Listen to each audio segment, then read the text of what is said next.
Samajwadi party में महासचिव पद से इस्तीफा देने वाले पूर्व केंद्रीय मंत्री सलीम इकबाल शेरवानी के सुर अखिलेश यादव को लेकर अब नरम पड़ने लगे हैं। इसकी वजह है बदायूं सीट से शिवपाल यादव की उम्मीदवारी। 3 दिन पहले अखिलेश यादव को लेकर मुखर रहने वाले सलीम शेरवानी ने अब कहा है कि अगर अखिलेश यादव उन्हें बातचीत के लिए बुलाते हैं तो वो जरूर जाएंगे और समाजवादी पार्टी में बने रहने के फैसले पर भी जरूर सोचेंगे।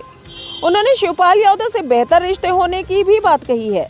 सलीम शेरवानी के मुताबिक बीजेपी की तरफ से अब तक उन्हें कोई ऑफर नहीं मिला है, लेकिन कांग्रेस के कुछ नेताओं ने उनसे बातचीत जरूर की है। कुछ लोगों ने ये कहा कि मुझे राज्यसभा का टिकट नहीं मिला इसलिए मैं नाराज़ हो गया। अगर राज्यसभा का टिकट मुझे नहीं मिला तो मुझे निराशा हो सकती है, नाराज़गी नहीं होगी, क्योंकि पिछली दफ़ा भी आप याद कीजिए कि उन्होंने मुझे राज्यसभा का टिकट नहीं दिया था मगर जावेद अली खान साहब को दिया था। मैंने कोई नाराज़गी नहीं दिखाई, ना मैंने कोई रिएक्शन दिखाया।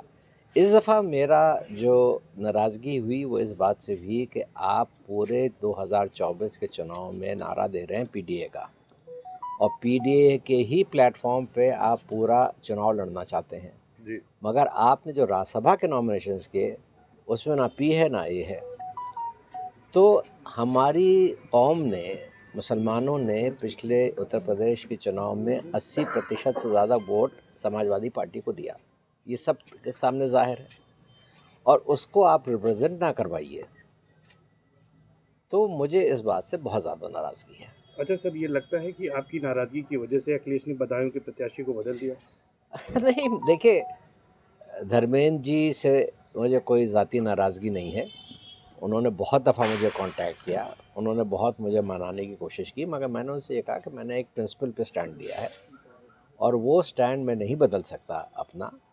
और जिस तन मन धन से मैं तुम्हें चुनाव लड़ाता, आज मेरे और मेरे सपोर्टर्स की वो स्थिति नहीं है, ये मैंने उनको कह दिया था। अच्छा, ये बताएंगे समाजवादी पार्टी में भी आपका वापसी का है, आपने पार्टी नहीं छोड़ा है, वापसी हो सकती है या नहीं? देखिए, मैंने समाजवादी पार्टी इसलिए नहीं छोड़ी क्योंकि मैंने, अगर आप मेरा पत्र पढ़ें, मैंने उसमें लिखा है कि मैं अपना अगला फैसला 3-4 हफ्ते में लूँगा। मेरे पास ये सही नहीं है मेरा कि मैं अपने आप से इस्तीफ़ा दे दूँ।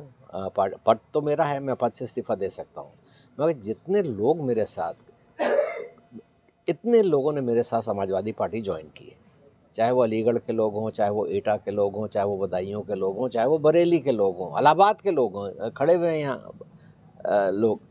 अब मैं बग़ैर इन लोगों की राय लिए हुए, बग़ैर इनसे पूछे हुए कोई फ़ैसला कर लूँ तो ये, इसको मैंने नहीं सही समझा। इसलिए मैं अब एक मीटिंग कॉल करने जा रहा हूँ अगले हफ्ते 10 दिन में। मैं सब लोगों को बुलाऊंगा, बातचीत करके फिर अपना फैसला लूँगा। बातचीत होती तो वहाँ भी है रास्ता खुला हुआ है? मैंने, मुझसे किसी ने सवाल पूछा, मैंने कहा कि अखिलेश जी अगर मुझे बुलाएंगे तो मैं ज़रूर उनसे बात करने जाऊँगा। मेरा कहीं भी ये नहीं है कि मैं अकड़ के बैठ गया हूँ, या मेरी तबीयत आप लोग सब जानते हैं कि मैं पॉलिटिक्स में मैंने ना कभी रिएक्शन किया है, ना मैंने किसी को बुरा कहा है, ना मैंने किसी को बदनाम किया है। मुझे कोई बुलाएगा, कोई भी लीडर बुलाएगा, बड़ा लीडर, मैं उससे मिलने। तो मुसलमान, देखिए, मुसलमानों का रहनुमा मेरी नज़रों में मुसलमान से ज़्यादा बेहतर कोई हिंदू बन सकता है जो मुसलमानों की आवाज़ उठाए।